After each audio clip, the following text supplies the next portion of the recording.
और फिर 2020 के बाद भी आ गया दिल्ली से कि फिर पैसा ले लीजिए और मान लीजिए कि दिल्ली का। नमस्कार, मैं रवीश कुमार की अंदाज में बिहार चुनाव से संबंधित एक बहुत बड़ी खबर लेकर आया हूं। जी हां, चुनावी बिसात एक बार फिर बिक चुकी है। 243 सीटों का ये महासंग्राम सिर्फ सत्ता का खेल नहीं है, ये उम्मीदों का, वादों का और कभी कभी तो छल कपट का भी मैदान बन जाता है।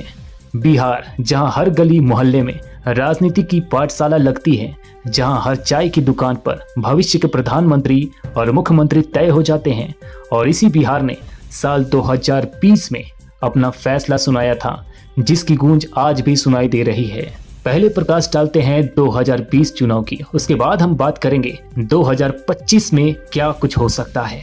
तो याद कीजिए 2020 का चुनाव, वो चुनाव सिर्फ राजनीतिक उठापटक नहीं था, वो कोविड महामारी के साए में लड़ा गया पहला बड़ा चुनाव था। अजीब सी बेचैनी थी हवा में, लेकिन लोकतंत्र का उत्साह अपनी पूरी रफ्तार में चल रहा था। 243 सीटों पर जनता ने अपनी मुहर लगाई थी और सरकार बनी थी, लेकिन बहुमत का अंतर बहुत ही कम था। नीतीश कुमार एक बार फिर से मुख्यमंत्री बने, लेकिन सहयोगी दलों के साथ उनका समीकरण लगातार बदलता रहा। जी हां, 2020 के नतीजे ने दिखाया है कि बिहार में कुछ भी एक तरफा नहीं होता है। आरजेडी ने सबसे बड़ी पार्टी बनकर उभरी, लेकिन सत्ता हासिल नहीं कर पाई। जेडीयू और बीजेपी गठबंधन ने जैसे तैसे बहुमत का आंकड़ा छुआ, और तब से लेकर अब तक बिहार की राजनीति में कई मोड़ आए हैं। कभी गठबंधन टूटा है तो कभी नए रिश्ते बने हैं। राजनीतिक स्थिरता की तलाश में बिहार एक बार फिर उथल पुथल के दौर से गुजरा है। आप देखिए, 243 सीटों का ये विधानसभा बिहार की नियति तय करता है, और हर सीट पर जातीय समीकरण, स्थानीय मुद्दे और उम्मीदवारों की व्यक्तिगत पहुंच का अपना अलग ही महत्व होता है। क्या 2020 के बाद पहले हुए राजनीतिक परिदृश्य में जनता का मूड भी बदल गया है? क्या 2025 में हम एक नए बिहार की तस्वीर देखेंगे? चलिए आगे इसी मुद्दे को लेकर हम बात करने वाले हैं। बता दें आपको कि मैंने बिहार के खेतों में, गलियों में, बाजारों में घूमकर लोगों से बात की है। उनके चेहरे पर 2020 की उम्मीदें भी दिखी है और मौजूदा हालात पर निराशा भी। कोई कहता है साहिब रोजगार नहीं है, बच्चे परदेश जा रहे हैं। कोई कहता है स्कूलों का हाल देखिए, अस्पतालों में दवा नहीं मिलती है। ये वो मुद्दा है साहब जो बिहार के हर घर में मौजूद है, लेकिन क्या चुनावी बहसों में इन्हें जगह मिल पाएगी या नहीं? क्या 243 सीटों के इस गणित में इन आवाजों को सुना जाता है या नहीं? खैर, अब बात आगामी चुनाव 2025 की। जी हाँ, नवंबर 2025 में एक बार फिर से बिहार में चुनावी बिगुल बजेगा। 243 सीटों के लिए राजनीतिक दल एक बार फिर अपनी अपनी कोटियां बिछारना शुरू कर देगी।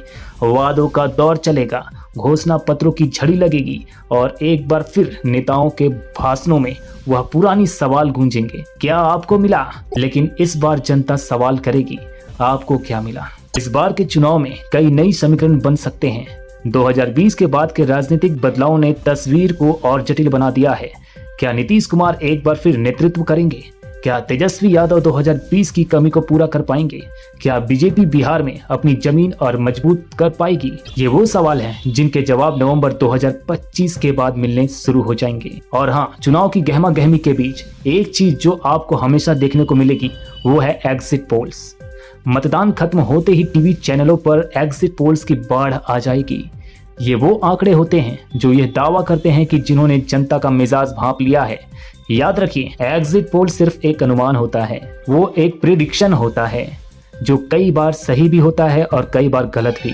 2020 में भी एग्जिट पोल ने अलग अलग रुझान दिखाए थे और अंत में परिणाम कुछ और ही थे। इस बार भी नवंबर 2025 में मतदान के बाद एग्जिट पोल्स आएंगे। कोई कहेगा फलना गठबंधन आगे है, कोई कहेगा ढिकना गठबंधन पीछे है। ध्यान देने वाली बात यह है कि बिहार का 243 सीटों का ये चुनाव सिर्फ सत्ता बदलने का नहीं है, ये बिहार की तकदीर बदलने का चुनाव है। ये उन लाखों लोगों के भविष्य का चुनाव है जो हर चुनाव में उम्मीद की किरण देखते हैं।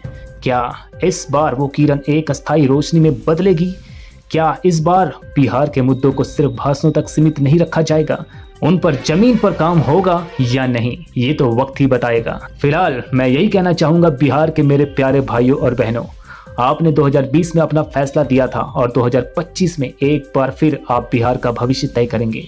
आपका एक वोट बहुत महत्वपूर्ण है। ये सिर्फ एक आंकड़ा नहीं, ये एक आवाज है और ये आवाज क्या इस बार सही मायने में सुनी जाएगी। चलिए बहुत बहुत शुभकामनाएं, देखते रहिए और सवाल पूछते रहिए। नमस्कार।